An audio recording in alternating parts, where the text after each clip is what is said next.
ছেলে মেয়ের জন্ম দিলেই কেবল নারী হয় না, মা হতে গেলে তাকে বিশ্বজোড়া জ্ঞানের অধিকারী হতে হবে, তবে তিনি মা। না হলে আপনি একটা ছেলে একটা মেয়ের জন্ম দিলেন, আপনাদের একটু বলি মিলিয়ে নেন, যে ছেলেটার জন্ম দিলেন সে একটি মাতাল, একটি জোচ্চোর, ঠগবাজি, লোক ঠকায়, উৎপাত করে, সমাজকে ধ্বংস করে। এই তো আপনি জন্ম দিলেন একটা ছেলে। একটা মেয়ে যে সংসারেই যায় সে সংসারে আগুন লাগিয়ে দেয়, সংসার ভেঙে খান খান টুকরো টুকরো করে দেয়। আপনি এমন চরিত্রবান যে আপনার কাছে এই ফল ধরেছে, সমাজ নষ্ট হয়ে গেল। তা আপনি কিরকম মা? আপনাকে রাক্ষসী বলা যায়, পেতনি বলা যায়, পত্নী বলা যাবে। কেন? দেখে নেতাজি সুভাষচন্দ্র তিনিও মায়ের গর্ভে এসেছে। মা এমন একটি ছেলেকে জন্ম দিয়েছে সারা পৃথিবী তার জয়গান করে। মহাত্মা গান্ধী, বিদ্যাসাগর, ঈশ্বরচন্দ্র, রবীন্দ্রনাথ, নজরুল ইসলাম এরাও মায়ের গর্ভে এসেছে। এরা এমন একটি ছেলের জন্ম দিয়ে গেছে, ভারত তাদের জন্য গর্বিত অনুভব। তাহলে এই জন্য একটু শুধু ভাববেন, আজকেই বদলে ফেলবেন তা না, আগে ভাবতে হবে তারপরে করবেন। এই জন্য তাদের মার কথাও আজও পৃথিবীতে কীর্তন হচ্ছে, তাদের কথা তো হচ্ছেই। কিন্তু আপনারা আমরা যে সন্তানের জন্ম দিলাম, কেন কেউ তার বাবা মাকে খুঁজে প্রণাম করে না? আমরা মরে যাওয়ার পরে কেন তেমাথার মোড়ে আমাদের টাচু হবে না? কারণ আমি শুধু স্বার্থপর, আমাকে ছাড়া আর কাউকে বুঝি না, তাই আমার কোনো উন্নতি হলো না। যারা নিজের জীবনকে বিপন্ন করে উৎসর্গ করে পৃথিবীর কল্যাণ চেয়েছে, তারাই দেবতার মতো পূজা পাচ্ছে সকলের হৃদয়ে।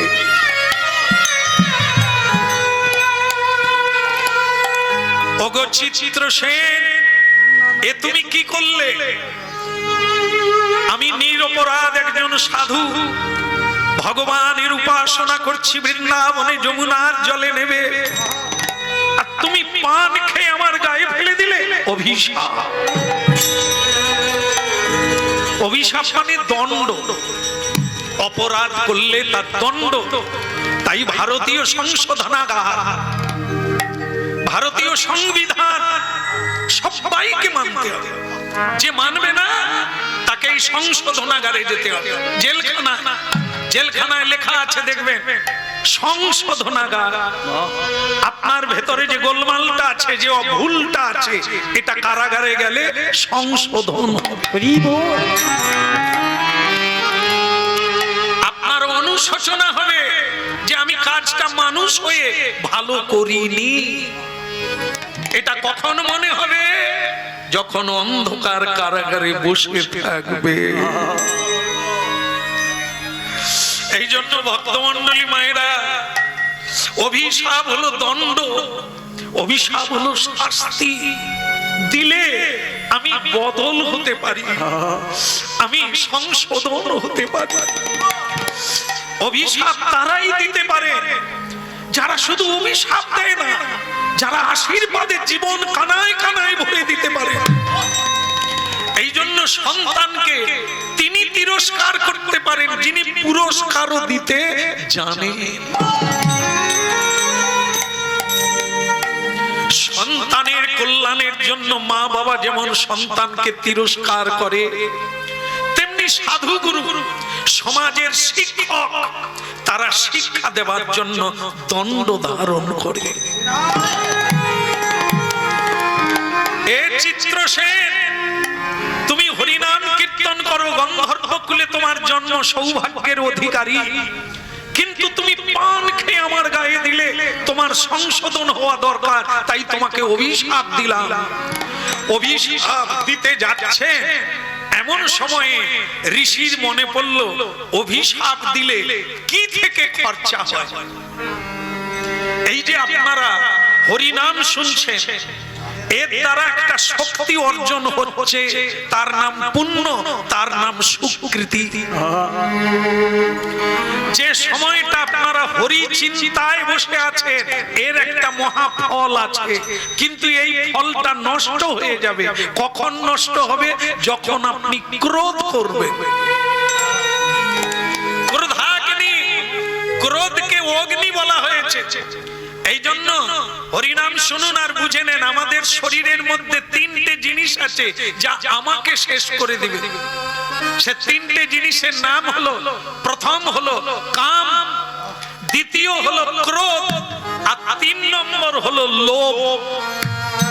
আজ পৃথিবীতে মানুষ এত হীন কেন, দুর্বল কেন, মাথা নিচু কেন? এই তিনটার জন্য। হয় তার ভেতরে লোভ আছে, না হয় তার ক্রোধ আছে, না হয় তার মধ্যে কাম আছে। কাম যখন আসে ছাগলের মতো, মাও চেনে না, বোনও চেনে না। এমন এক মহাশক্তি আমাদের শরীরে বাস করছে। এর ব্যবহার জানি না, তাই আমি ছাগলের মতো হয়ে গেলাম। ক্রোধ মানুষকে বিনাশ প্রাপ্ত করে দেয়। হাসপাতালে গিয়ে খোঁজ নেন, কত মানুষ শুয়ে আছে মাথা ফাটিয়ে, ভাই ভাই যুদ্ধ করে, রাজনীতিতে যুদ্ধ করে, প্রতিবেশীর সঙ্গে যুদ্ধ করে হাসপাতালে শুয়ে আছে বেশিরভাগ সংখ্যা। একে গীতায় কি বলছেন? ক্রোধের উৎপত্তি হয় কামনা বাধা প্রাপ্ত হলে, ক্রোধ উৎপত্তি হলে স্মৃতি ভ্রষ্ট হয়ে যায়, স্মৃতি ভ্রষ্ট হলে বিনাশ প্রাপ্ত হয়ে যায়। আর লোভের কথা কি বলবো, সে তো আপনারা অভিজ্ঞ আছেন। লোভে পাপ, পাপেই মৃত্যু। চাই চাই করে আরো চেয়ে যাচ্ছি, আরো ছুটে যাচ্ছি, নিজের দিকে খেয়াল নাই। আর কতটা বেলা আছে, কি করতে এসেছিলাম, কি করছি আমি। এ পৃথিবীতে প্রণামের নিয়ম কেন? ছেলেরা মা বাবাকে প্রণাম করবে, করবে, যদি না করে পিছিয়ে পড়তে হবে। মা বাবা যদি কারো মাথায় হাত দিয়ে বলে যা তোর জয় হবে, আপনারা সম্পত্তি লাগবে না বাবার দেওয়া, ভাই ভাই ঝগড়া করতে হবে না, ভাগবত পড়বে। এক ভাই সম্পত্তি নিল, আর এক ভাই বাবাকে শ্রদ্ধা করলো, বাবার আশীর্বাদে সে যা পেল, সে ভাই তা পেল। এই পৃথিবীর সম্পদের চাইতে সবচাইতে বড় সম্পদ হচ্ছে দৈব সম্পদ। সত্য পথে চলো, প্রেমের পথে চলো, ভালোবেসে চলো, দিতে শেখো, তুমি আশীর্বাদ পাবে। আর তখন তোমার উপরে দৈব শক্তি আসবে, অসম্ভবকে সম্ভব করতে পারবে।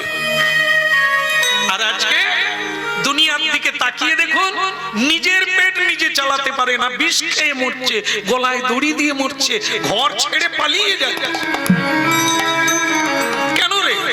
এত দুর্লভ মানব জীবন, আনন্দের জীবন, মরতে হবে কেন, পালাতে হবে কেন? তার মানে তুমি কৌশল জানো না।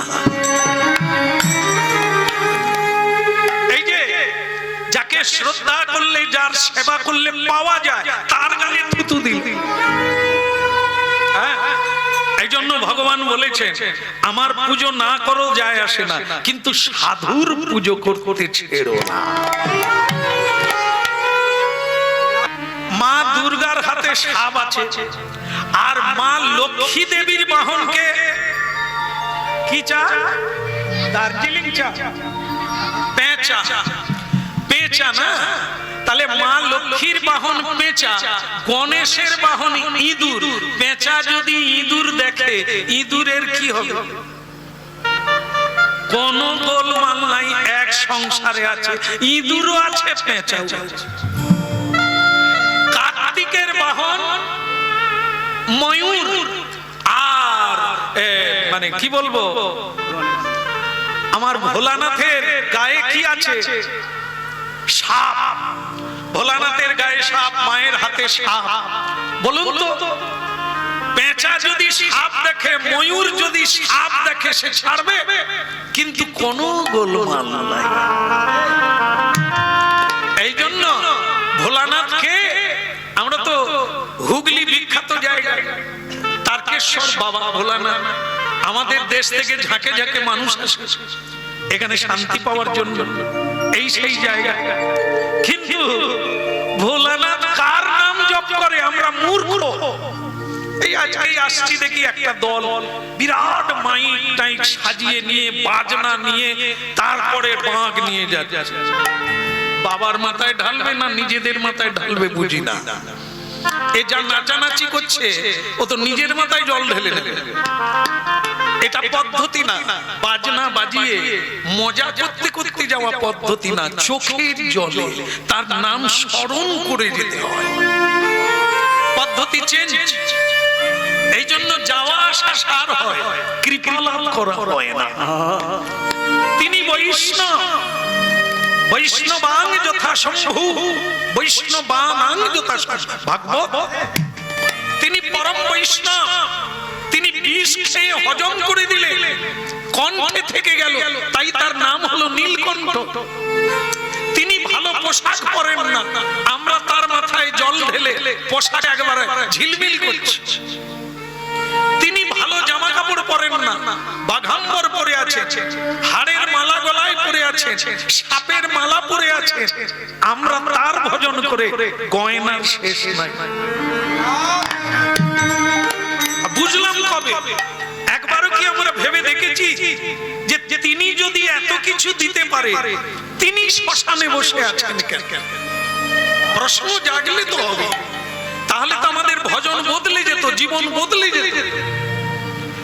তাকে জল ঢেলে আমরা কি চাইছি, আর তিনি সেগুলো ব্যবহার করেননি কেন? একবার নারদজি মা পার্বতীকে লাগিয়ে দিয়েছিল, মানে একটু কন্দল লাগিয়েছে। তখন বাবা ভোলানাথ শ্মশানে আছেন, ভজন করছেন। মায়ের কাছে নারদজি গিয়ে বলছে, মা সংসার কিরকম চলছে, ভালো টালো প্রেম টেম চলছে তো, সবকিছু বজায় আছে তো? মা পার্বতী বললেন, যে সংসারে ভোলানাথের মতো নাদ আছে সেখানে শান্তি থাকবে না বাবা। কিন্তু নারদ এসেছেন একটু গন্ডগোল লাগাবার। তো সে তখন বলছে, মা আপনি খুব সরল না, কোনদিন দেখেছে বাবার গলায় যে ওই মুন্ডু মালা, আপনি কোনদিন জিজ্ঞাসা করেছেন না? বাবা নিজের থেকে কোনদিন বলেছে ওই মুন্ডুগুলো কার? মা পার্বতী কিন্তু চিন্তায় পড়ে গেল, তাই তো, এটা তো কোনদিন ভাবি না, জিজ্ঞাসাও করি না। আর আমি নাই বা জিজ্ঞাসা করলাম, স্বামীর কি উচিত নয় বলা? নারদ তুমি ঠিকই বলেছো, কিছু গোপন আছে, উনি বলেন না। তো সেটা একদিন বাবা ভোলানাথ ঘরে এলেন, মা পার্বতী মৌন হয়ে বসে আছে। তো বলছেন, পার্বতী কি ব্যাপার, কি হয়েছে, তুমি কথা কও না, হাসো না, কি হয়েছে? সে কথা পরে হবে। তোমার গলায় যে মালা, মুন্ডু মালা, তাই মুন্ডুগুলো কার কোনোদিন তো বললে না, কার মুন্ডু? ভোলানাথ বলছে, ওসব থাক না, এসব জানার লাগে না, তুমি তোমার কাজ করো, আমাকে আমার কাজ না, সব কাজ বন্ধ। আমি এতদিন জানতাম তুমি আমায় ভালোবাসো, কিন্তু দেখা গেল স্বামী যদি পত্নীর কাছে গোপন রাখে তাহলে ভালোবাসা কি করে হলো? ভোলানাথ বলে, পার্বতী নারদ কি ঢুকেছিল? মা পার্বতী বলে, যদি ঢুকে ক্ষতি কি? ওই নিশ্চয়ই বলে গেছে যে আমার গলায় মুন্ডু মালা কার।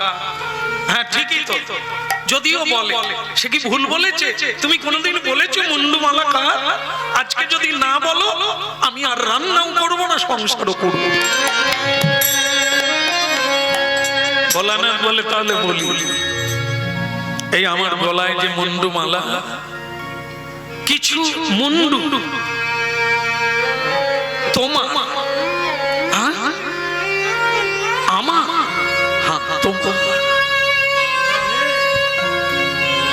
তুমি যতবার আমাকে পাওয়ার জন্য তপস্যা করেছো, তুমি যখন মরে যাও আমি তোমার মুন্ডুটাকে আমার মালায় রেখে দিয়ে দিই। আর কিছু মুন্ডু কৃষ্ণ ভক্তদের, তারা মরে গেলে আমি তাদের মাথাটা এনে মালা করে গলায় পরি।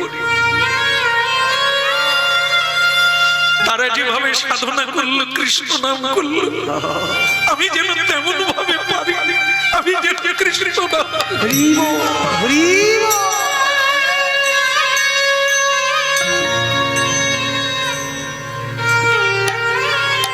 পার্বতী শুনে কাঁদছ, স্বামী এত ভালোবাসো আমার মরা মুন্ডুকে তুমি মালা গেঁথে রেখে দিয়েছ। পার্বতী তোমার বলে নয়, তুমি যে তপস্যা করেছিলে, আমি শুধু প্রার্থনা করি যেন আমি ওইভাবে তপস্যা করতে পারি।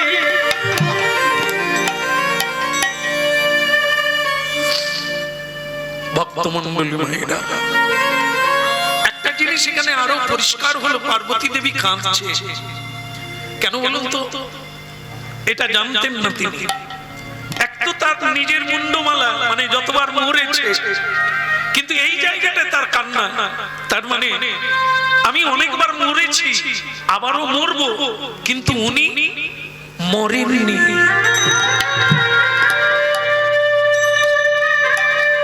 উনি মৃত্যু বিনাশী, উনি মৃত্যুঞ্জয়, আর আমি মরণশীল জীব, বারবার জন্ম নিয়েছি, তপস্যা নাই বলে, আর ওনার তপস্যা আছে বলে উনি মৃত্যুকে জয় করে নিয়েছেন। দেখো বাবা তারকেশ্বর চরণে প্রণাম থাকলো আমার প্রিয় ভগবান। দেখো তিনি কেন তপস্যা করছে, কার নাম কীর্তন করছে, আমরা একদমই ভাবি না। যদি ভাবতাম আমরা এগুলো চাইতাম না, এভাবে তার কাছে যেতাম না। তার কাছে কি চাইতে হয় আমরা জানি না, তার কাছে কৃষ্ণ ভক্তি চাইতে হয়, যেটা ভোলা না শ্মশানে বসে গাইছে।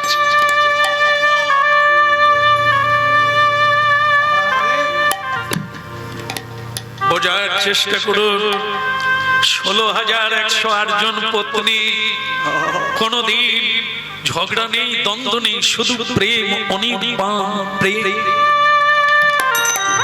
মা পার্বতীর সংসারে পেঁচা ইঁদুর এক জায়গায়, সিংহ গরু এক জায়গায়, ময়ূর সাপ এক জায়গায়, কোনো দ্বন্দ্ব নাই। কিন্তু আমাদের মধ্যে দ্বন্দ্ব হয় কেন? আমাদের হিংসা আছে, মিথ্যা আছে, আর দেহাভিমান আছে, তাই এত দ্বন্দ্ব রয়েছে। হারে মুরারে মধু কৈট ভরে, গোপাল গোবিন্দ মুকুন্দ সম।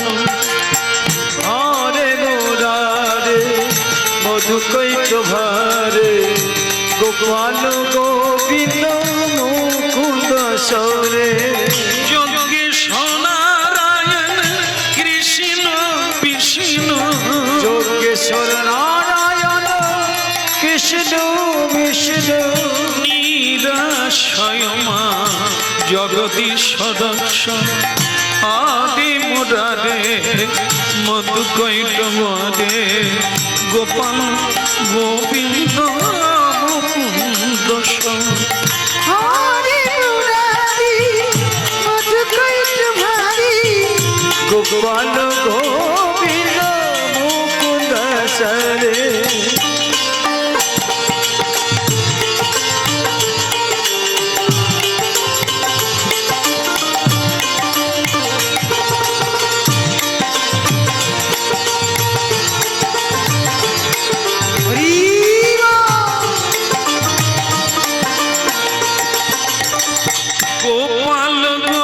গোবিন্দ মুকুন্দ সদে,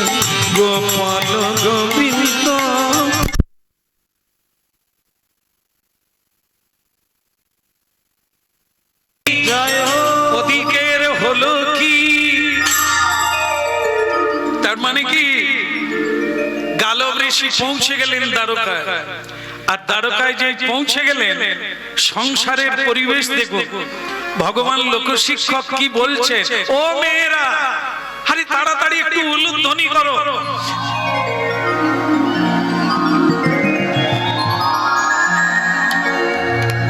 আচ্ছা বাস, সুন্দর সুন্দর, একটু চেপে যান, আমি একটু বলে নি। আপনাদের কিন্তু উলু দিতে বলি না, কারণ কি আমি এখানে প্রথমবার এসেছি, আর আপনারা আমার পূজনীয় মা। আমি কি বলতে পারি ও মেয়েরা? বলতে পারি কি না? আপনাদের আমি যখন বলবো উলু দিতে, আমি তখন বলবো আপনারা একটু উলু দিন আমার মায়েরা। কিন্তু এখানে শব্দটা কি আসলো, ও মেয়েরা একটু উলু দাও না, তার মানে অন্যজন বলবো। কে বলছে? স্বয়ং ভগবান কৃষ্ণ তার পত্নীদেরকে বলছে, বাড়িতে অতিথি বৈষ্ণব একটু উলু দিতে হবে না? ও মেয়েরা একটু উলু দাও। তবে বলবো আপনাদের, বলবো আপনারা দিলে লাভ হবে, বই ক্ষতি হবে না। দেওয়া যাবে?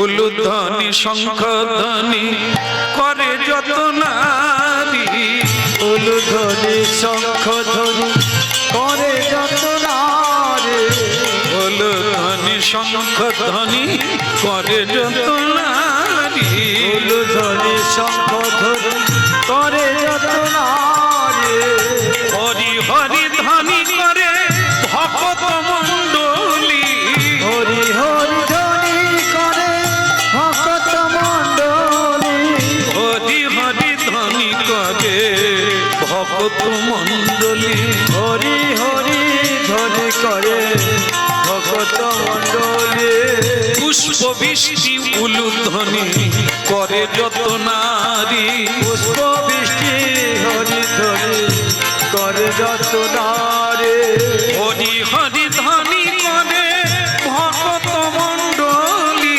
হরি হরি ধ্বনি করে ভক্ত মণ্ডলী, হরি হরি ধ্বনি করে ভক্ত মণ্ডলী, হরি হরি ধ্বনি করে ভক্ত মণ্ডলী, হরি হরি ধ্বনি করে ভক্ত মণ্ডলী। খুব ভালো লাগছে আপনার এখানে আসার জন্য। বলো গালব ঋষি কি? আর সবাই মিলে বলো গালব ঋষি কি? স্বয়ং ভগবান নিজেই সাধুর চরণ দৌত করল। হে মহাভাগ্যবান, যার গৃহে সাধুগুরু বৈষ্ণব আসে চরণ ধৌত হয়, জানবেন ওর মতো পবিত্র জায়গা আর নাই। যার বাড়িতে এখনো গুরু বৈষ্ণব এলো না, ও শ্মশান থেকে গেল, ও আর জায়গা তৈরি হলো না। এই জন্য অনেক ভাগ্যের ফলে গৃহে বৈষ্ণব আসিয়া মেলে। আজ আমার কি সৌভাগ্য, স্বয়ং ভগবান গৃহস্থ হয়ে লোকশিক্ষক হয়ে আপনি আচরি ধর্ম জীবের শিখায়। আমি যদি না করি কেউ করবে না।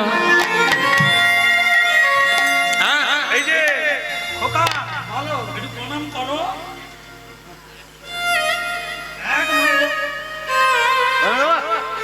দেখলেন তো, স্প্রিং দেওয়া ঘাট, মাথা নোয়ালো না। এই যে আমি একে এর ঘাড়ে বললাম খোকা প্রণাম কর, আমি যদি নিজে প্রণাম করতাম তাহলে খোকাকে আর বলার লাগতো না, খোকা এমনিতেই প্রণাম করতো। হ্যাঁ, আমরা করি না, আমরা বললে ভুল হবে, আমি করি না, আর লোককে শিখাই। এই জন্য কেউ আমার কথায় মানে না, আর যারা করে তারা যাকে বলবে ওকে দেখেই লোকে করবে। এই জন্য আমাদের করতে হবে। যদি আগামী দিনে ছেলে মেয়ের কাছে আমরা আশা করি তারা প্রণাম করে স্কুলে যাবে, বাড়ি ফিরে প্রণাম করবে, কাজে গেলে বাবা মাকে প্রণাম করবে, আবার ফিরে এসে প্রণাম করবে, যদি আমি করি,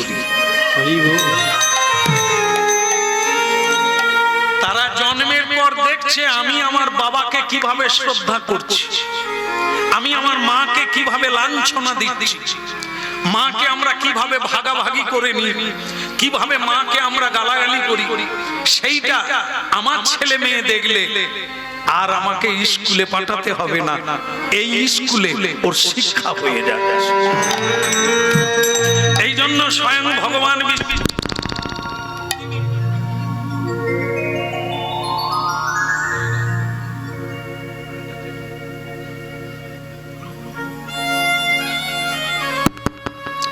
যাই না যাই বলে গৌরাঙ্গ মহাপ্রভু কি বন্ধ করে দেবো, বন্ধ করবো?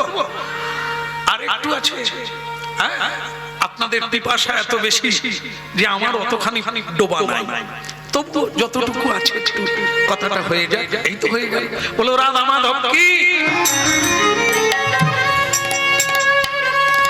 তাই স্বয়ং ভগবান নিজেই ঋষির চরণ কোলে নিয়ে চরণ ধৌত করলেন, সবাইকে প্রণাম করার জন্য অনুরোধ করলেন, যে প্রণাম করবে লাভ তারই। কাম ক্রোধ লোভ মোহ মদ আশ্চর্য প্রশমিত হবে। এই যে তিনটে কাম আর ক্রোধ লোভ প্রশমিত হবে, প্রণাম করা অভ্যাস কর। কমসে কম প্রতিদিন 3 বার, সকালে দুপুরে সন্ধ্যায় নিয়মিত প্রণাম করো ঈশ্বরের উদ্দেশ্যে। পিতামাতাকে গুরুজনদের প্রণাম করো, দেখবে তুমি বদলে গেছো। চরিত্র গঠনের প্রথম সোপান, প্রথম সিঁড়ি, প্রথম চলা হলো প্রণাম।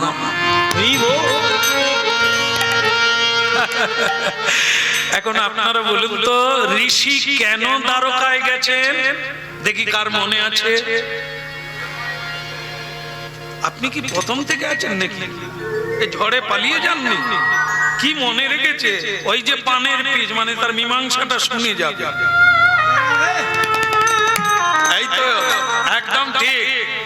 কৃষ্ণ বড় চালাক, চতুরের শিরোমণি। আমরা যত চালাক, আমরা কি কম চালাক? আমাদের গুরু হচ্ছে কৃষ্ণ, বুদ্ধির শিরোমণি। তিনি জানেন ইনি কেন এসেছে। ভগবান জানেন যে চিত্রসেনও আমার ভক্ত, এই গালব ঋষিও আমার ভক্ত। অজান্তে পানের বীজ ফেলে দিয়েছে, সেইটার জন্য বৃন্দাবন থেকে উত্তর প্রদেশ থেকে গুজরাট প্রদেশে পায়ে হেঁটে গেছে।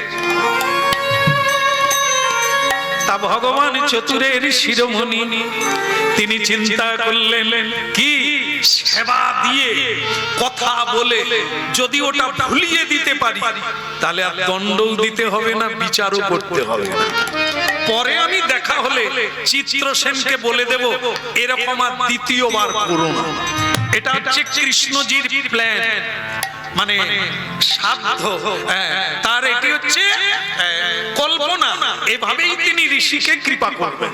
কিন্তু ঋষি সে কি যার ভুলে গো, সে কি আর ভুলে গো, ওই চতুরের শিরোমণি সে কি আর ভুলে গো, ওই না চতুরের শিরোমণি সে কি আর ভুলে গো।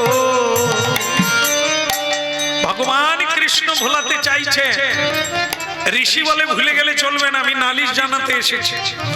আগে সেটা বলে দিই, কৃষ্ণ তুমি যা সেবা শুরু করছো, পদ সেবা করছো, হাওয়া দিচ্ছ, গা টিপে দিচ্ছ, আমি যদি ঘুমিয়ে যাই কেন এসেছি ভুলে যাও। আগে কাজের কাজটা করি, তারপরে সময় থাকলে ঘুমাবো। ভগবান বলে তা কি কাজ এমন জরুরি আসতে হলো এত দূরে? কাজ হলো এটা। চিত্রসেন আপনার ভক্ত? বলে হ্যাঁ, আপনিও আমার ভক্ত। ঠিক আছে, কিন্তু এরকম শিক্ষা কোথা থেকে পেল? পান খেয়ে আমার গায়ে পিচ ফেলবে?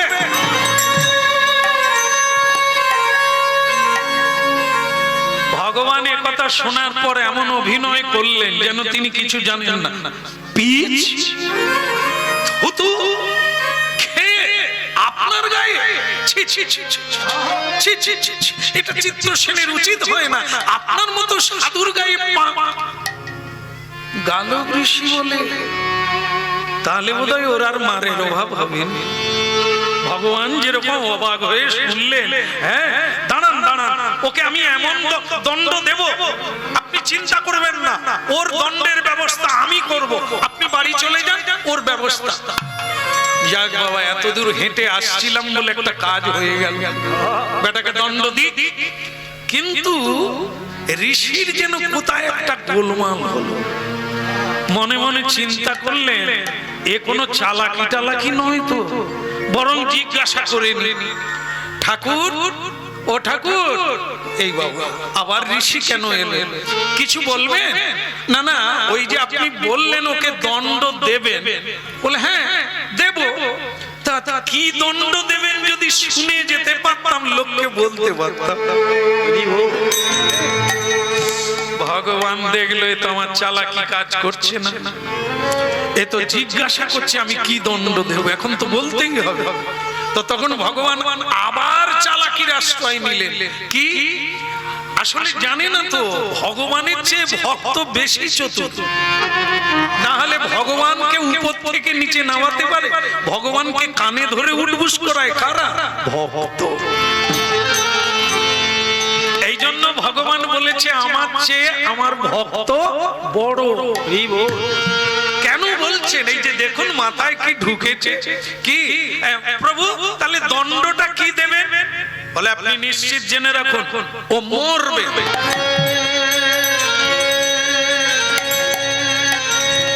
না না, ঋষির গায়ে পানির পিচ ফেলা এ তো অবমাননা করা। আমি ওকে বলে দিলাম ও মরবে। বলে প্রভু এই হালকা অপরাধ করলো আর সে একবারে মরে যাবে? তবে প্রভু একবারে জেনেই যাব, মানে কবে মরবে। ভগবান যেমন চালাক, ভক্ত আরো এগিয়ে আছে। ভগবান ওইটা বলেছিল কি ও মরবে, এর ভিতরে চালাকি ছিল। কি চালাকি বলুন তো? এখানে যারা হরিনাম শুনছেন কেউ হাত তুলে বলবেন কে মরবেন না? না না, হাত তুলবেন যে মরবেন না, হাত তুলুন। ও মরবে, আগে হাত তুলেছিল। তাহলে পৃথিবীতে এমন একজন নেই যে মরবে না। তাহলে প্রভু এই যে বললেন মরবে, তাহলে এমনি এমনি মরবে যেদিন মরার কথা? না, এই শাস্তিতে আগে মরবে। ভগবান বলে চালাকি বুঝতে পেরেছে, এই জন্য এইভাবে জিজ্ঞাসা করছে। তাহলে ঠিক আছে, আমি কথা দিলাম 3 দিনের মাথায় মরবে, 3 দিনের মাথায় মরবে। আপনি নিশ্চিন্তে হরি ভজন করুন। এতদূর কষ্ট করে এসেছে, নালিশ যখন জানিয়েছেন তার বিচার করে 3 দিনের মাথায়। গালব ঋষি বললেন প্রভু একেবারে জেনেই যাব, কিসে মরবে? বজ্র পড়ে, না জলে ডুবে, না গাড়ি চাপা হয়ে, কি করে মরবে? কৃষ্ণ বলে কি নিষ্ঠুর ঋষি রে বাবা, একবারে জেনে যেতে হবে সে মরবে কিভাবে। ঋষি বল আমি যখন বলেছি তাকে মারবো, আমি আগে প্রভু এই যে নূতন কথা যা কোন শাস্ত্রে লেখা নেই। আপনি পাপীকেও কৃপা করে, কিন্তু আপনি নিজের ভক্তকে মারবেন কি করে? ভগবান বললেন ওসব জানার দরকার নেই, আমি কথা দিয়েছি 3 দিনের মাথায় ওকে নিজের হাতে আমি বিনাশ করব। ঋষি বললেন প্রভু তাহলে আমি 3 দিন পরে স্নান করব। ও মরে গেলেন। ঋষি চলে গেল। কৃষ্ণ ভগবান, দয়াল ভগবান, করুণাময় ভগবান, চোখে জল। অরূপ সারূপ সগুণ নির্গুণ দয়াল ভয়াল হরি হে, আমি কি বা জানি, আমি কি বা বুঝি, তাই ভেবে কেন মরি হে। অরূপ সারূপ সগুণ নির্গুণ দয়াল ভয়াল হরি হে, আমি কি বা জানি, আমি কি বা বুঝি, তাই ভেবে কেন মরি হে। অরূপ সারূপ সগুণ নির্গুণ দয়াল ভয়াল হরি হে, আমি কি বা জানি, আমি কি বা বুঝি, তাই ভেবে কেন মরি হে। অরূপ স্বরূপ সগুণ নির্গুণ দয়াল ভয়াল হরি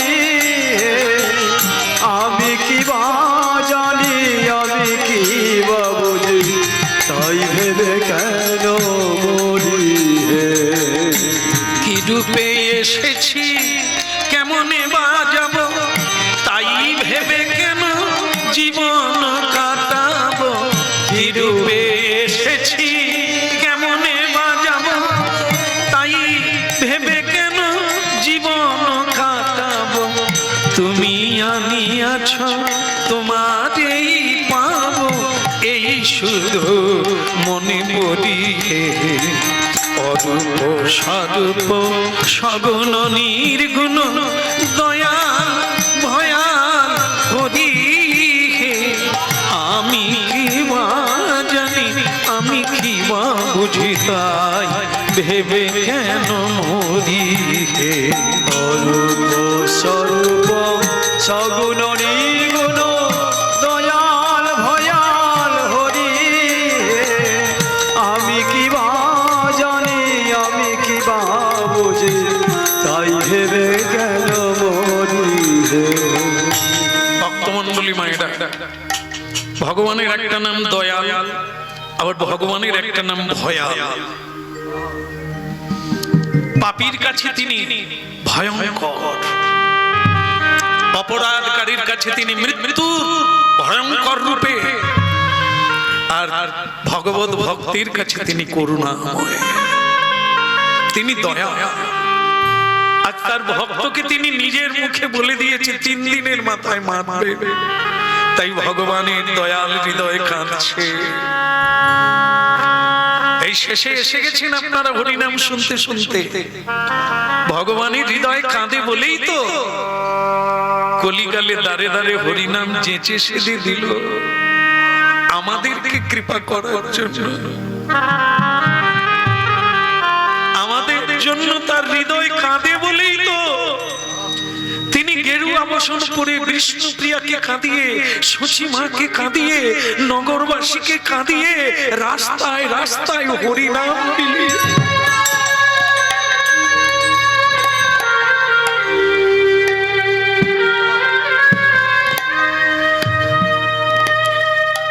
কি করে মারবো? সে যখন হরিনাম গাইবে, সে যখন নাম জপ করবে, আমি তাকে মারবো কিভাবে?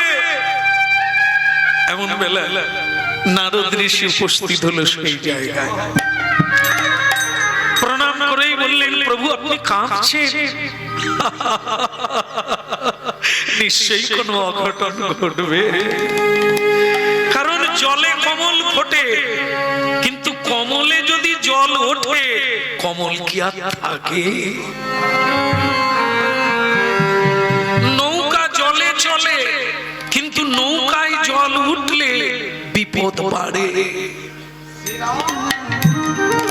মানুষ সংসারে আসে, সংসারে আসে, সংসারে থাকে, কিন্তু সংসার যদি কারো উপরে থাকে সে ডুবে মরবে।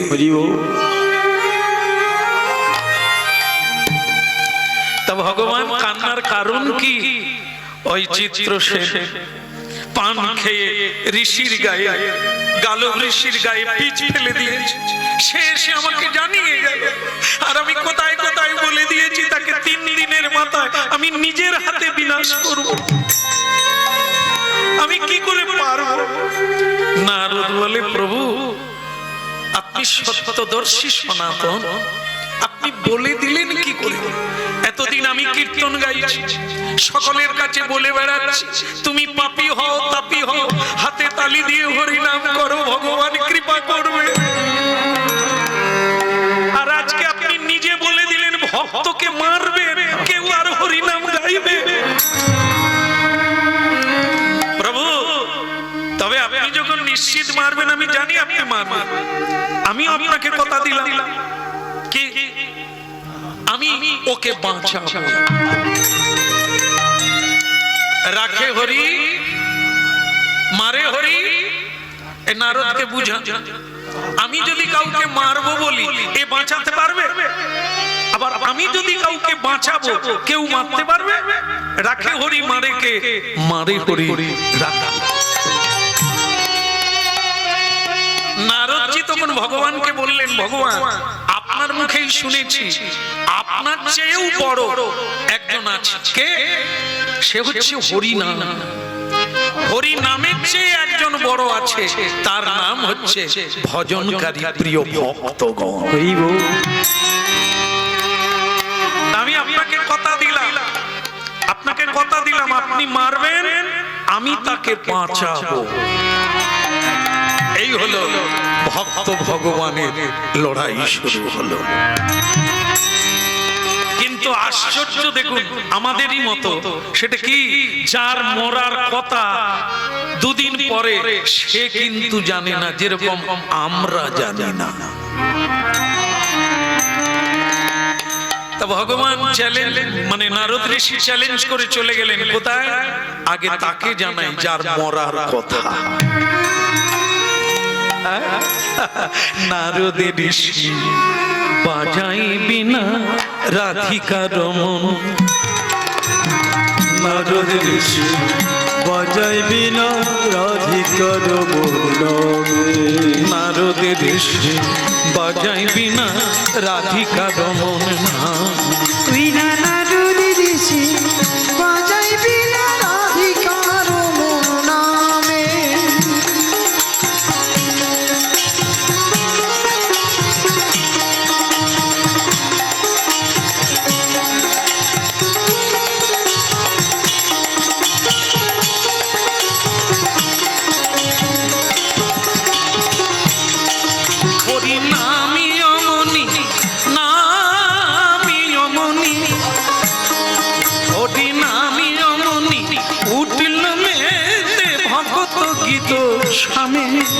নামে অমনি উঠিল রেতে ভক্ত গীত সামে।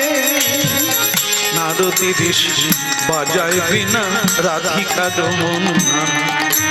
নারদ ঋষি বাজাই বিনা রাধিকার মন নামে। হরি হরি ভালো আছে? সবাই ভালো আছে?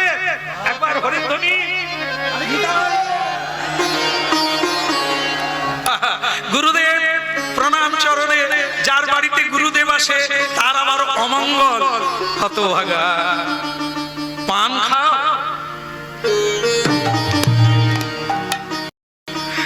গুরুদেব জিজ্ঞাসা করছেন, নারদ ঋষি তুমি পান খাও? আগে আপনার কৃপায় অনেক অভ্যাসগুলো বদলে গেছে, এই একটা অভ্যাস বদলাতে পারি। সকালবেলা উঠেই আমার নেশা পান খাওয়া। আপত্তি নেই, পান তুমি খেতে পারো, তোমার অধিকার আছে। কিন্তু সাধুর গায়ে পানের পিচ ফেলাবার অধিকার নাই। কি বলছেন গুরুদেব? আর বলছি, তুমি যা পাঠিয়েছো, তুমি আর দুদিন বাঁচবে। আজ তো কেটে গেল, আর মাঝে দুদিন। কেন গুরুদেব? পানের পিচ ফেলেছো কার গায়ে? আগে না কারো গায়ে নাই, যমুনা, সেটাও অপরাধ। গঙ্গা, যমুনা, সরস্বতী, নর্মদে, সিন্ধু, কাবেরী, এসব তীর্থে কোনোদিন মল ত্যাগ করতে নেই, মূত্র ত্যাগ করতে নেই, থুতু ফেলতে নেই, পা দিতে নেই। আগে প্রণাম করতে হয়, আগে পুজো করতে হয়। আর তুমি সেখানে থুতু ফেললে, তা আবার গালব ঋষির গায়ে পড়েছে। এই জায়গাটায় গন্ধর্ব চিত্রসেন কেঁদে ফেলল, কারণ তার জানা আছে যত হরিনাম করি বৈষ্ণব অপরাধ হয়ে গেলে তাকে কেউ বাঁচাতে পারবে না। গুরুদেব তিনি কি আমাকে অভিশাপ দিয়েছে? সাধু গুরু করুণাময়, অভিশাপ দিলে তুমি মরে যেতে কবে? ভগবানকে জানিয়ে দিয়েছি, স্বয়ং ভগবানই বিধান দিয়েছে তোমাকে 3 দিনের মাথায় নিজের হাতে বিনাশ করবে। বড় সাদ আশা ছিল মনে, এর উপযৌবনে শ্রীকৃষ্ণ ভজন করিব এই বৃন্দাবনে। কিন্তু নিয়তির লেখন কে করে খণ্ড, কেহ না করিতে পারে। তিনি করায় যেমন করিতে কেহ না বুঝিতে পারে।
হচ্ছে স্বয়ং ভগবান। ভক্তকে ধরলে ভগবান আপনাতে আসে। এই জন্য এই কথাটা বের হলো, কান টানলে মাথা আসে। তাই নারদজি চিন্তা করলেন কাকে ধরলে স্বয়ং কৃষ্ণকে হারানো যাবে, ভগবানের সঙ্গে লড়াই করা যাবে। সুভদ্রা কৃষ্ণের ভগিনী, অর্জুনের পত্নী, নাম তার সুভদ্রা। নিউ দিল্লি, আজও হস্তিনাপুর বলে জায়গা, এই নিউ দিল্লিতে গেলে দেখতে পাবেন যমুনা নদীর তীরে। আজকে সেখানে সরকার সেই জায়গাটাকে রক্ষা করছে ইতিহাসকে স্মরণ করার জন্য। সেখানে হস্তিনাপুরে যেখানে যুধিষ্ঠির মহারাজ রাজত্ব করেছিলেন, সেই জায়গাটা আজও রক্ষিত হচ্ছে। ভক্তমণ্ডলী মায়েরা, দেবর্ষি নারদ রাতের মধ্যে সেই সুভদ্রা দেবীর কাছে গেলেন। সুভদ্রা দেবী বললেন, গুরুজি কি খবর? বলছেন, একটা সুন্দর কথা মনে পড়ে গেল। একটা ব্রত আছে, এ জন্মে অর্জুনকে স্বামী রূপে পেয়েছো, সেই ব্রতটা করলে পরের জন্মেও স্বামীকে পাবে। এখন সুভদ্রা দেবীর লোভ জেগে গেল, এই অর্জুনকে পেতে গেলে কত সাধনার দরকার। এ জন্মে পেয়েছি কৃষ্ণের জন্য, পরের জন্মে যদি পাই আমাকে ব্রত করতে হবে। গুরুদেব কি ব্রত? ব্রতটা খুব হালকা, আজকে সন্ধ্যেবেলা শুরু হবে, রাত 12টায় শেষ। ব্রত শেষ হলে স্নান করতে হবে। স্নান করে কেউ যদি দান চায়, ভিক্ষা চায়, তাকে অপূর্ণ রাখতে নাই, দান দিতে হবে। তাহলে সুভদ্রা, তুমি ওই ব্রতটা করো, রাত্রি 12টায় গঙ্গা স্নানে যাবে। গুরুদেব আমি যে কোনোদিন বেরোই না, একা একাই যেতে হবে, একাই আসতে হবে। আর শোনো, কেউ যদি কিছু চায় তাকে না বলবে না, তাহলে তোমার ব্রত পূর্ণ হয়ে যাবে। বলে গুরুদেব, রাত 12টায় কি লোক ভিক্ষা চায়? তুমি যদি রাত 12টায় দান দিতে পারো, তাহলে দান নেওয়ারও লোক রাত 12টায়। ও সব তোমার মাথায় ঢুকবে না, ও সব বিধাতা ঠিক রেখে দিয়েছে। তুমি শুধু যাবে, তোমার কাজটা করবে, বাকিটা ঈশ্বর করবে। ভক্তমণ্ডলী মায়েরা, ফিরে এসে নারদ ঋষি, যার মরার কথা, আগামীকাল মরে যাবে, সূর্য উঠলেই মরবে, হ্যাঁ, তা সে তাকে এসে বলল, তুমি রাত 12টায় গঙ্গার ঘাটে যাবে। কোন মেয়ে মানুষকে যদি গঙ্গা স্নান করে উঠতে দেখো, তার পায়ে পড়ে যাবে। সব ফিটিং করে দিচ্ছে, পায়ে পড়বে। যতক্ষণ না সে বলবে যা চাও তাই দেব, ততক্ষণ তুমি পায়ে পড়ে থাকবে। তাই হলো, সুভদ্রা দেবী ব্রত শেষ করে রাত 12টার সময় ফুলের মালা আর উপঢৌকন নিয়ে গঙ্গা তীরে গেলেন। গঙ্গে গঙ্গে মা গঙ্গে, হর হর গঙ্গে, হর হর গঙ্গে, গঙ্গে গঙ্গে মা গঙ্গে, হর হর গঙ্গে মা গঙ্গে, গঙ্গে গঙ্গে মা গঙ্গে, হর হর গঙ্গে, হর হর গঙ্গে, হর হর গঙ্গে, হর হর গঙ্গে, দেবী সুরেশ্বরী ভগবতী গঙ্গে, দেবী সুরেশ্বরী ভগবতী গঙ্গে, ত্রিভুবন তারিণী তরল তরঙ্গে, ত্রিভুবন তারিণী তরল তরঙ্গে, গঙ্গে গঙ্গে মা গঙ্গে, গঙ্গে গঙ্গে মা গঙ্গে, গঙ্গে গঙ্গে মা গঙ্গে, গঙ্গে গঙ্গে মা গঙ্গে, ত্রিভুবন তারিণী তরল তরঙ্গে, গঙ্গে গঙ্গে মা গঙ্গে, ত্রিভুবন তারিণী তরণ তরঙ্গে, গঙ্গে গঙ্গে মা গঙ্গে, গঙ্গে গঙ্গে মা গঙ্গে, গঙ্গে গঙ্গে মা গঙ্গে, গঙ্গে গঙ্গে মা গঙ্গে, উলুধ্বনি, গঙ্গে হরিধ্বনি, হরি বল। গঙ্গে গঙ্গে মা গঙ্গে, গঙ্গে গঙ্গে মা গঙ্গে, মা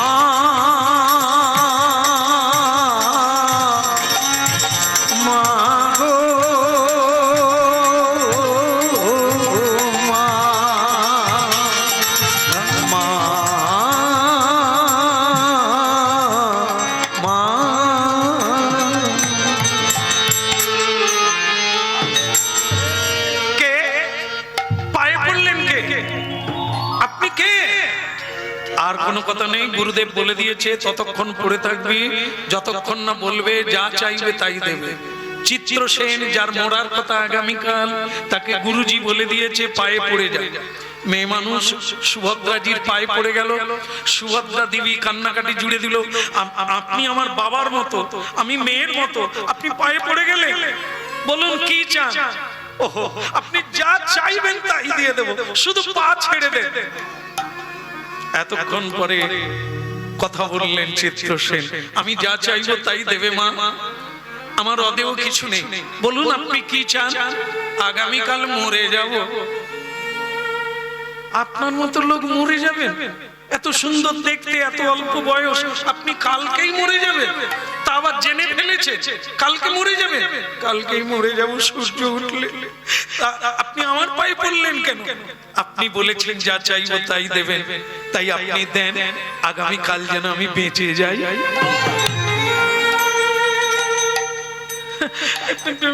যদি মরারই কথা থাকে আপনি মরবেন, আমি বাঁচাবো কি করে? কিন্তু আপনি যে কথা দিলেন আমি যা চাইবো তাই পাবো, বলে ফেলেছি, কি করবো এখন? আচ্ছা আপনার গুরুকে বলুন তো। বলে কেন বলুন তো? বললেন আপনার গুরু যদি ভালো না হতো, মানে সেরকম গুরু না হতো, তাহলে আপনি এইরকম রাত 12টায় আপনাকে কে পাঠিয়েছে? বলে সে আমার গুরুদেব। তা আপনার গুরুদেবের নামটা কি? আগে শ্রীযুক্ত, মানে শ্রীযুক্ত ধর্মপরায়ণ, শ্রীকৃষ্ণ পরায়ণ, পরম গুণ। আরে রাত শেষ হয়ে যাবে, আপনি শুধু নামটা বলুন না, অত ডিপ্লোমা দিতে হবে না। বলে তিনি বিনাধারী, উচ্চ কণ্ঠ কীর্তনকারী, সুধা কণ্ঠের অধিকারী, পরম ভক্তি।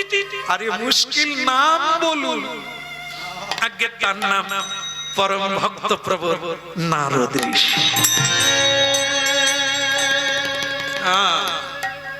এই জন্য এরকম রাত 12টা। তার মানে আপনারও গুরু নারদ, আমাকে বলেছে 12টা, আর আপনাকেও বলেছেন 12টা। নারায়ণ নারায়ণ, এই তো গুরুজি এসে গেছেন। কি সুভদ্রা ব্রত পূর্ণ হয়েছে? বলে আপনি যার গুরু তার ব্রত পূর্ণ হবে না? ওকেও 12টা, আমাকেও 12টা। বলে গুরুদেব আপনি জানতেন যে ইনি কাল মরবে? বলে জানি। আর আপনি জেনে শুনে তাকে পাঠিয়ে দিলেন আমার কাছে? বলে কি করবো মা, তুমি যে বললে দান করব কাকে, এই জন্য ওকে পাঠিয়ে দিলাম, দান দাও ওকে। বলে কিন্তু উনি কি চাইলেন? উনি যে বাঁচতে চাইছেন, আমি বাঁচাবো কি করে? কেন বললেই হবে? যারা কোনোদিন মিথ্যে কথা বলে না, তারা যা পারবে তাই করবে, বাঁচাতে পারলে পারবে।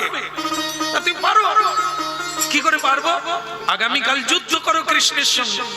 কৃষ্ণের সঙ্গে? ওকে তো কৃষ্ণ মারবে। কৃষ্ণ মানে আমার দাদা, জগৎগুরু ভগবান। আপনি কি করে বললেন নারদ ঋষি? গুরুজি, ভগবান যাকে মারবে তাকে বাঁচাবে পৃথিবীতে কে আছে? আছে আছে, ভক্ত পারে, গুরু পারে। গুরুকে কৃষ্ণ ভয় করে। আগে গুরু পূজা হয়, পরে কৃষ্ণের পূজা হয়। গুরুর আদেশ মানলে কৃষ্ণ কিচ্ছু করতে পারবে না। আমি কথা দিলাম, তা তুমি যদি পারো মা, কথা দিয়েছো তুমি দেবে বলে, যদি না দাও পরের জন্মে অর্জুনকে আর পাবে না। দাঁড়ান গুরুদেব,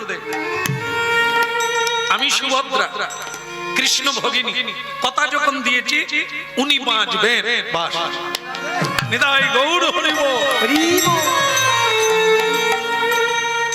নারদ বলে তাহলে কি তুমি কৃষ্ণের সঙ্গে যুদ্ধ করবে? আমি কেন করব? আমার স্বামীকে লাগিয়ে দেব। নারদ বলে তোমার স্বামী কি কৃষ্ণের সঙ্গে যুদ্ধ করবে? বলে মেয়েরা কি না পারে, পুরুষকে ঘোড়ার মতো এদিক ওদিক ছুটাতে পারে, কি না করতে পারে। আমি এমন ভাবে কথা বলবো আমার স্বামী কালকেই যুদ্ধ করবে। তাই আমি কথা দিলাম, আপনি যান। তখন নারদ ঋষি তো চিত্রসেনকে নিয়ে চলে গেলেন। এইবার ওই দেবী সুভদ্রা বাড়িতে গেলেন রাত্রিবেলা। রাত্রিবেলা গিয়েই স্বামীকে পটাতে হবে, মানে বোঝাতে হবে আগামীকাল যাতে যুদ্ধ করে। এখন ভক্তমণ্ডলী মায়েরা শেষকালে এই কথাটা বলি আমার মায়েদের, আমার মায়েরা যারা দুঃখ প্রকাশ করে যে আমাদের স্বামী আমাদের কথা শোনে না, যা চাই তাই করে না, যা বলি তা মানে না। তা আপনারা আজকে যারা কীর্তন শুনছেন, একটা ঔষধের নাম বলবো, আগামীকাল করবেন, আপনাদের স্বামী দেখবেন কাজ বাদ দিয়ে পিছনে পিছনে ঘুরবে। বলবো না, ছেড়ে দেবো, থাক পরের বছর দেখবো, ও বলেই দেবো।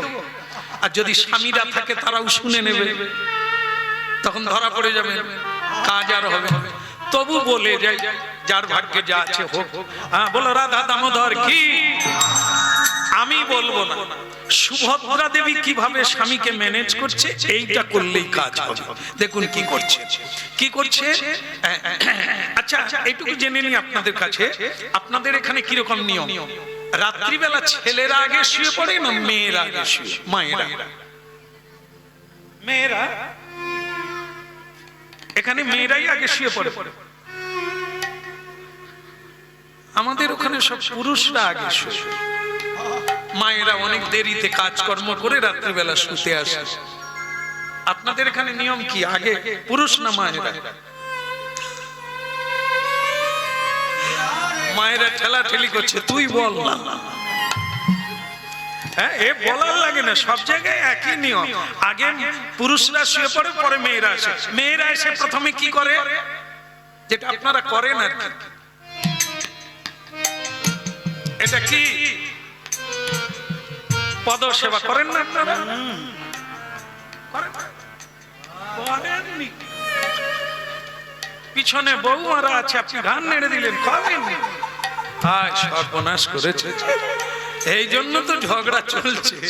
আরে পদসেবা করতে হয়। পদসেবা কে করছে? লক্ষ্মী দেবী নারায়ণের সেবা করছে। পুরুষ নারায়ণ অংশে, মায়েরা লক্ষ্মী অংশে। পদসেবা করবেন তবে তো প্রেম হবে, বশীভূত হবে। কাল থেকে করবে। তো সুভদ্রা দেবী এই দেখুন করছেন, ঔষধটা কি? এই যে খিচ, চোখের জল দরকার নাই, শুধু শুকনো খিচ 2-3টে দেবে। এমন কোন পাষাণ পুরুষ নাই যে সে বলবে না সোনামণি কি একবারে কালকেই করে দেখবেন।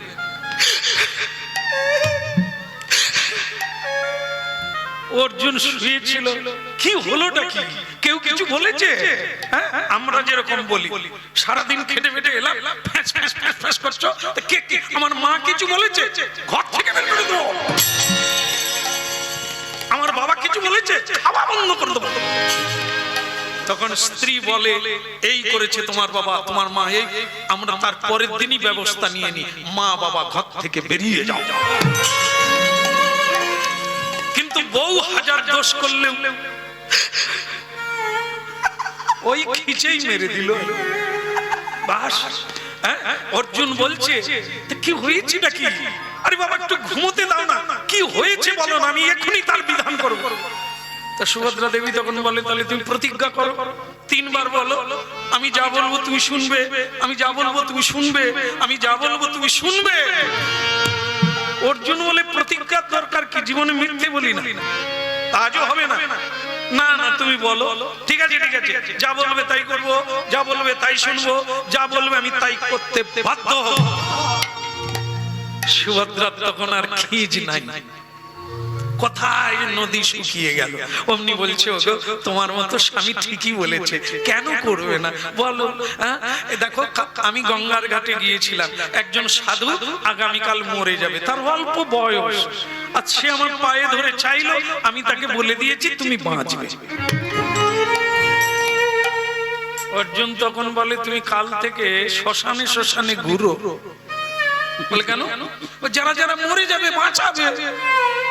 মেয়ে মানুষ কোথাকার, যে মরবে সে মরবে, বিধাতার ইচ্ছায় মরবে, তুমি মাথা গলাতে গেলে। বলে আমি কি মাথা গলিয়েছি? মাথা গলে গেছে, পায়ে পড়ে গেছে, চাইছে দিয়ে ফেলেছি, আমি কি করবো? বলে তুমি মরো গিয়ে, ওসব আমি পারবো না। তুমি পারবে না?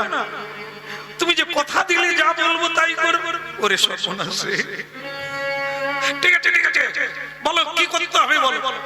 কালকে যে মরবে তাকে তো একজন মারবে, তুমি শুধু তার সঙ্গে যুদ্ধ করবে, আর কিছু না। ঠিক আছে ঠিক আছে, কথা যখন দিয়ে ফেলেছি, না হলে অস্ত্র চালাতে পারবো না, না হলে অর্জুন অর্জুন থাকবে না যদি মিথ্যে হয়ে যায়। ঠিক আছে, কথা যখন দিয়েছি দেবো। এখন বলো তো কে তাকে মারবে, তার নাম বলো। এই রাত্রেই তার চুলের মুঠি ধরে টেনে আনো। বলো তার নাম বলো, হেঁচকি মারতে হবে। বলো তার নাম বলো।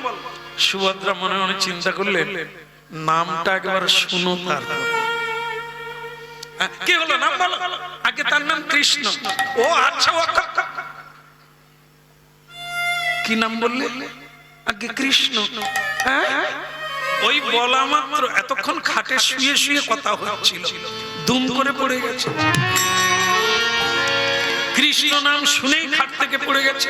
পড়ে গিয়ে হামাগুড়ি দিয়ে বলে, সুভদ্রা তুমি প্রতিজ্ঞা করিয়ে নিলে, তারপরে কার নাম বললে? সে যে আমার গুরু, সে যে আমার গোবিন্দ, সে যে আমার সর্বস্ব, সে যে আমার বন্ধু, কি করে তার সঙ্গে যুদ্ধ করব? এই জন্য মেয়ে মানুষের সঙ্গে বেশি কথা বলতে নেই, বেশি ভালোবাসতে গেলে মাথায় উঠে পড়ে। দশরথ কি এমনি মরল? ওই কইকে গিয়ে ভালোবাসতে গিয়েই তো মরে গেল অকালে। এই আমারও দোষটা তাই হলো। থাক স্বামী, তুমি শুয়ে পড়ো, আমি চাদর গায়ে দিয়ে দিচ্ছি, তুমি শুয়ে পড়ো। তুমি কি করবে? আমি এই রাতের মধ্যেই যমুনায় ডুবে মরবো। কেন মরবে কেন? বলে আমি যে কথা দিয়েছি সাধুকে, কথা না রাখা আর বেঁচে থাকা তো ঠিক না, মরাই ভালো। আমি মরে যাচ্ছি, তুমি এক কাজ করো, শুয়ে পড়ো, মশারি পাশ দিয়ে শুবে, সময় মতো খাওয়া দাওয়া করবে। আমি থাকলে তো ডেকে খাওয়া দাওয়া, কিন্তু আমি তো মরে যাচ্ছি, মশারি পাশতে নেবে। ডেঙ্গুর সময় চলছে তো। আচ্ছা, যারা মরবে তারা কি মশারি টাঙানোর কথা বলবে? আরে তুমি তোমার মরে যাও না, সে মশারি কে টাঙাবে কি করে সেটা তো তার ব্যাপার। আসলে এরা মরতে চায় না। এই বলছে পা ঘষটাচ্ছে যাতে অর্জুন বলে ফেলে আর মরতে হবে না, চলে এসে। আমাদের ওখানে একটা মাধবী বলে মেয়ে ছিল, সে স্বামীর সঙ্গে ঝগড়া করে গাড়িয়ে কাটা হবে বলে মরতে যাচ্ছে। রাত তখন 11টা বাজে। বাজার থেকে যারা মাছ বিক্রি করে তারা রাতের বেলা বাড়ি ফিরছে, মাধবীর সঙ্গে দেখা। কি রে মাধবী, এত রাত্রে বাজারের দিকে যাচ্ছিস কেন? বলে আর তোমার ঠাকুরপোর সঙ্গে যা চলছে বাঁচা যায় না, তাই গাড়ি কাটা হয়ে মরতে যাচ্ছে। ও আবার ঝগড়া, তা মরবি, কিন্তু তোর হাতে হার কিন কেন? সে মেয়েটা তখন বলে, যদি রাস্তায় সাপ টাপ থাকে এরা মরবে, হার কিনি। আরে মরবি যখন, সাপে কেটে দিলেও তো মরে যাবি, যা না, একই ব্যাপার তো। কিন্তু না, এরা লোক দেখানো, মরার ভয় দেখায়। তাই অর্জুনের স্ত্রী সুভদ্রা দেবী তাই বলছে, সময় মতো খাওয়া দাওয়া করো। অর্জুন তখন বলে, যাক হয়ে গেছে, তুমি মশারি টাঙাবে, তোমাকে আর মরতে হবে না। কাল সকালে কথা যখন দিয়েছি, ও কৃষ্ণের বিরুদ্ধেই যুদ্ধ করবে।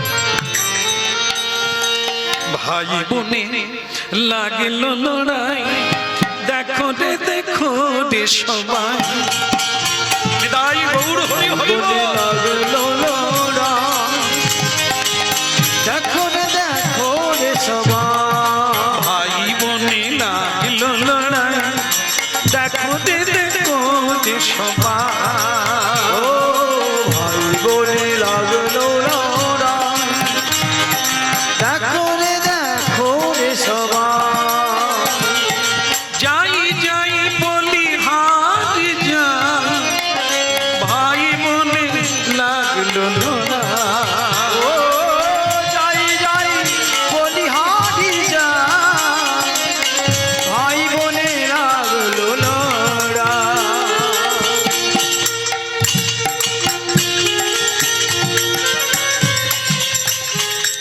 সকালবেলা যুদ্ধ শুরু হয়ে গেল। সুভদ্রা দেবী কিন্তু অর্জুনের রথে আছে। কেন আছে? বলে তুমি কৃষ্ণকে দেখলে ঠান্ডা হয়ে যাবে, তাই আমি তোমাকে গরম করব। অর্জুনের রথে আছে। যুদ্ধ শুরু হয়ে গেল। যুদ্ধের আগে কথা কাটাকাটি হয়। কৃষ্ণ বলছে, অর্জুন তোমাকে আর পুরুষ বলা যায় না, নরাধম বলা হয়। যে পুরুষ মেয়েদের কোথায় উঠে বসে সে এক অধম, নরাধম। অর্জুন বলছে, ঠিকই বলছে, আমি তো তাই করছি। সুভদ্রা বলল, আর আমি কৃষ্ণের সঙ্গে যুদ্ধ। বলল, ঠিকই বলছে। সুভদ্রা দেবী বলে, উনি এত বলছে, তুমি পুরুষ না কাপুরুষ? বলে, কেন? উনি তো ঠিকই বলছে। বলে, উনি বলছেন, ওনাকে তুমি কিছু বলতে পারো না? আমি কি বলবো? তার তো কোনো দোষই নাই। বলে, তুমি একবার বলে দেখো তো, যে তুমি কোন মেয়ের পা ধরে কেঁদেছিলে? অর্জুন বলে, আমি জীবনে বহু মেয়েকে দেখেছি কৃষ্ণের পায়ে ধরে কাঁদছে, কৃপার জন্য, দয়ার জন্য, কিন্তু কৃষ্ণ ভগবান তিনি কার পায়ে ধরে? বলে, তুমি বলে দেখো না। অর্জুন বলে, যা হয় হবে, আন্দাজে ঝেড়ে দিই। কৃষ্ণ বলে, কি হলো? বলে, তুমি আমাকে নরাধম বলছো, আমি মেয়ে মানুষের কথায় উঠি বসি, তুমি কার পায়ে ধরে কেঁদেছিলে? কৃষ্ণ বলে, অর্জুন জানলো কি করে? তার মানে আমি ধরেছিলাম। তবে সেটা এখানে নয়, সেটা বৃন্দাবনে। বৃন্দাবনে রাধিকার চরণ নিজের মাথায় নিয়েছিল।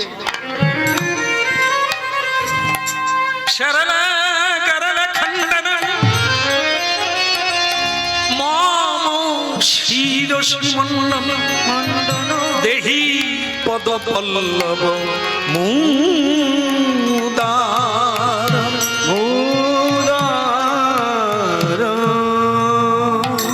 জয়দেবের গীত গোবিন্দ, গীত গোবিন্দে জয়দেব যেটা লিখতে পারে না, স্বয়ং ভগবান লিখেছে, দেহি পদ পল্লব মুদার। তাহলে কথাটা সত্য। কিন্তু ভক্তমন্ডলী মায়েরা, যেটা আপনারা অনেকেই বলেন, আইন কখনো হাতে নিও না। যদি অপরাধ করে তাহলে প্রশাসনের হাতে তুলে দাও, এ দায়িত্ব তাদের। এ ঋষি অভিশাপ দিতে গিয়ে অভিশাপ দিলেন না। কেন দিলেন না? বলে, আমি দেবার কে? দণ্ড দেবার মালিক তো তিনি। আমরা কেবল কর্ম করে যাব। এই দণ্ড অদণ্ড সুখ দুঃখ তো তিনি দেবে, বিচার তিনি করবে। আমরা কেন নিন্দা করতে যাব? কেন তার সমালোচনা করে সময় নষ্ট করব? যা করার তিনি করবে। তাহলে কি করা যাবে? এই এই যে নালিশটা, আমি বরং ভগবান কৃষ্ণকেই জানিয়ে দেব।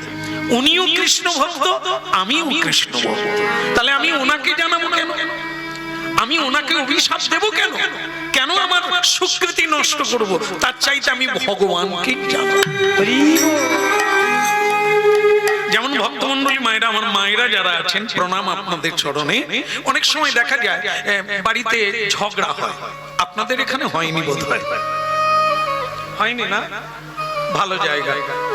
আমি প্রণাম দিয়ে যাই, আবার প্রার্থনা করবো আবার যেন আসি, এখানে কারো ঝগড়া হয় না, এটা ভালো লাগে। তবে আমাদের ওখানে হয়।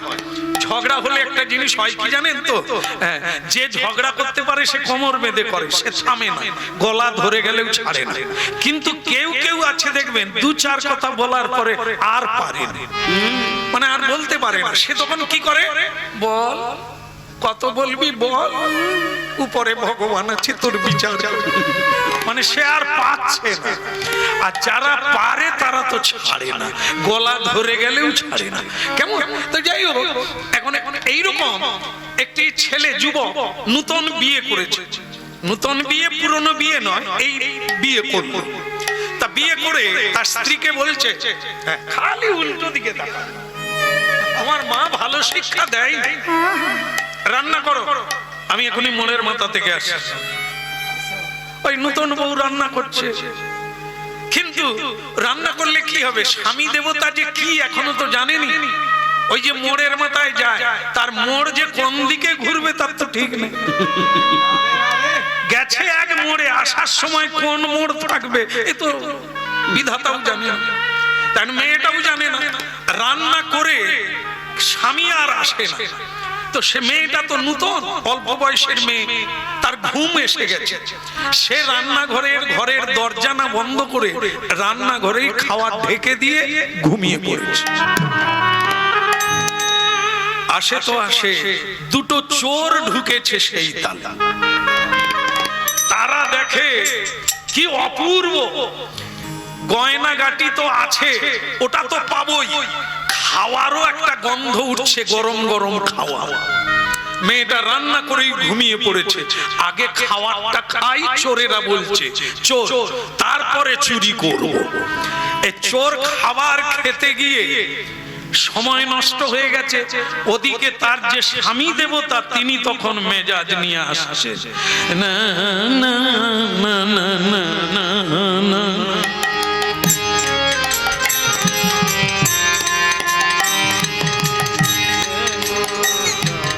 আপনাদের এদিকে বোধহয় এই দারু পান করে এরকম লোক নাই? নাই বলছেন না আছে বললেন? ও অল্প আছে, সব জায়গায় থাকবে, কিছু না কিছু থাকবে।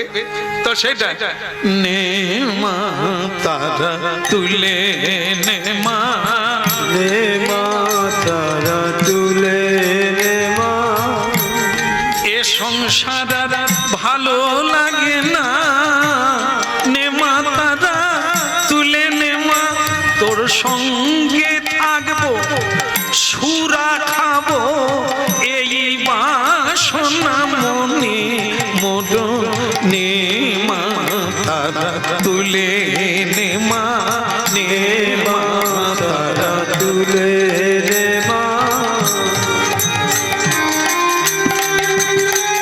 আহা নে মা তারা তুলে নে মা, এ সংসার আর ভালো লাগে না।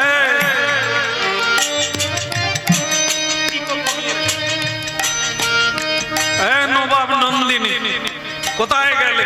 দেখা সাক্ষাৎ নেই কেন? সে তো ঘুমিয়ে পড়েছে। আর চোর দুটো খাবার খেয়ে পালাবার রাস্তা পায় না, স্বামী দেবতা ঢুকে গেছে, চোর দুটো ওইখানেই লুকিয়ে আছে। জানে না, মেয়েটা উঠেই বলছে, স্বামী এসে গেছো? আমি তো এসেছি, কিন্তু খাবার কোথায়? আগে খাবার তো আমি রান্না করে ঘুমিয়ে গেছো। নবাব নন্দিনী ঘুমোতেই খাবার কোথায়? স্বামী গো আমি জানি না, আমি রান্না করে ঘুমিয়ে পড়েছিলাম, কিন্তু খাবার? তার মানে আমি নেই, অন্য কাকে ডেকে তুমি তাকে তোয়াজ করে দিয়েছ। আজ তোমার একদিন কি আমার? আপনারা জানেন মাতালেরা কথা কম বলে, কাজ বেশি করে। মারের পর মার, মেয়েটা মার খাচ্ছে, একটাই কথা বলছে, আমি কিচ্ছু জানি না, যা জানেন তিনি জানেন, ওপরে যিনি আছেন তিনি জানেন আমি কি করেছি, তিনি পরে জানবে, আগে আমার শাস্তি তো নেই। ও আবার মারলো, আবার মেয়েটা বলল, তুমি মেরেও ফেলো, একটাই কথা বলবো, যিনি উপরে আছে তিনি জানেন। এখন মজা হচ্ছে কি, স্বামী মেরেই যাচ্ছে, মেয়েটা বলছে উপরে যিনি আছেন তিনি জানেন। দুটো চোর তো পালাতে পারে না, ওইখানেই আছে, একটা খাটের তলায় আর একটা তাকের উপরে উঠে পড়েছে।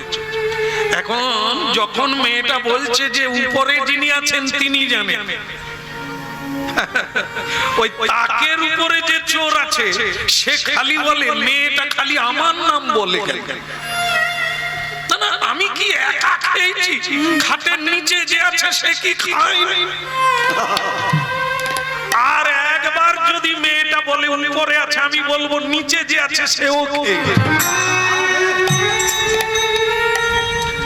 আপনারা বলুন তো, মেয়েটা কি চোরকে দেখে বলছে যে উপরে যিনি আছেন তিনি বিচার করবে? না, কুমারী বেলা থেকে যার মা ভালো তার ছা ভালো, যার মা তাকে শিখিয়েছে যেটা জানিস না সেটা কারো ঘাড়ে চাপাবি না, তর্ক করবি না, মীমাংসা নিবি, তর্ক করতে নেই। তর্কে কোনোদিন শান্তি হয় না, যুদ্ধে কোনোদিন শান্তি হয় না, মীমাংসায় শান্তি। মেনে নিবি, না হলে সময়ের অপেক্ষা করবি, তিনি বিচার দেবে। সেই সংস্কারে মেয়েটা বলছে আমি কিচ্ছু জানি না, যা জানেন তিনি জানেন। আর সামলাতে পারে না, তাকের উপরে যে চোর আছে সে আর ধৈর্য রাখতে পারে না, সে বলেই ফেলেছে হ্যাঁ আমি একা খেয়েছি, তা খাটের তলায় যে আছে সে খায়নি। মাতাল স্বামী বলে এরা কারা? বেরো তো, এই তুই না, তোর ব্যবস্থা নিচ্ছি না না না। এখন এবার ভাবো, মেয়েটা বলছিল উপরে ঈশ্বরের উদ্দেশ্যে বলছে, তিনি জানেন যেটা আমরা কেউ জানি না, তিনি জানেন। কিন্তু তিনি দেখলেন আমার নাম করবে অথচ মার খাবে কেন, সত্যটা তিনি ধরিয়ে দেবেন। এইবার ওই দুটো চোরের মারের অভাব হলো না, মার খেয়ে খেয়ে একবারে দমা উঠে গেল। ভক্তমণ্ডলী মায়েরা, আমরা এই জায়গাটা নেব, সেটা কি? মানুষ দিলে কুলোয় না, তিনি দিলে, ভগবান দিলে ফুরোয়। আমরা কাউকে গালাগালি করতে পারি, আমরা কাউকে দণ্ড দিতে পারি, ততটা দিতে পারবো না যতটা তিনি দিলে দেবে। এই জন্য তার অপেক্ষা করতে হয়, তার উপরে ছেড়ে দিতে হয়, বিচার হবেই হবে, এ জন্মে না হয় পর জন্মে হবে। গালব ঋষি তাই মনে মনে ঠিক করলেন আমি দ্বারকায় যাব। ভারতবর্ষের পশ্চিমে গুজরাট প্রদেশে আজও দ্বারকা ধাম আছে, যেখানে ভগবান শেষ লীলা করেছেন। সেই দ্বারকায় ভগবান তখন আছে, এই লীলাটা তখন চলছে। তো সেই লীলাকারী ভগবানের কাছে আমি যাব, দ্বারকায় গিয়ে জানাবো তোমার ভক্ত আমার গায়ে পানের বীজ ফেলে দিয়েছে। আপনারাও যদি যান, আপনাদের যদি কোনো নালিশ থাকে, বলার থাকে, তাহলে চলুন দ্বারকায় একসঙ্গে যাই। কি যাওয়া যাবে? চলো, হরিনাম গাইতে গাইতে সকলেই মিলে চলে যায়। আরে মুরারে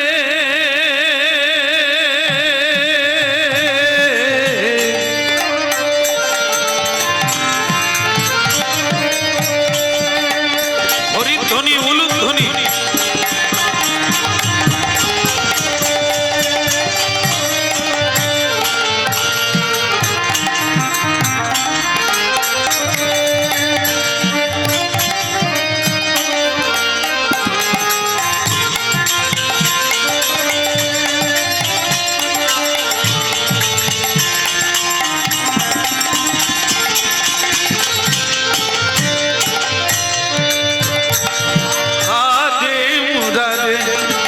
মধুকৈটমালে গোপাল গোবিন্দ মুকুন্দ সৌরে। হরে মুরারে মধুকৈট ভারে গোপাল গোবিন্দ মুকুন্দ সরে। হরে মুরারে মধুকৈটমালে গোপাল গোবিন্দ মুকুন্দ সৌরে। হরে মুরারে মধুকৈট ভারে গোপাল গোবিন্দ মুকুন্দ সরে। যজ্ঞেশ নারায়ণ কৃষ্ণ বিষ্ণু, যজ্ঞেশ নারায়ণ কৃষ্ণ বিষ্ণু, নিরাশ্রয় মা জগদীশ্বর রক্ষ।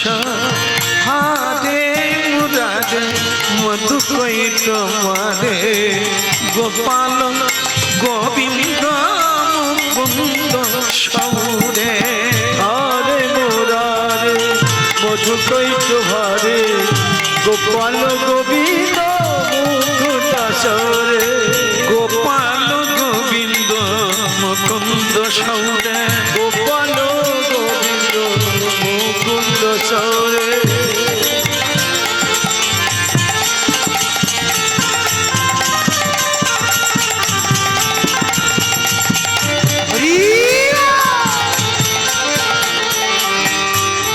হরে মুরারে মধুকৈট মারে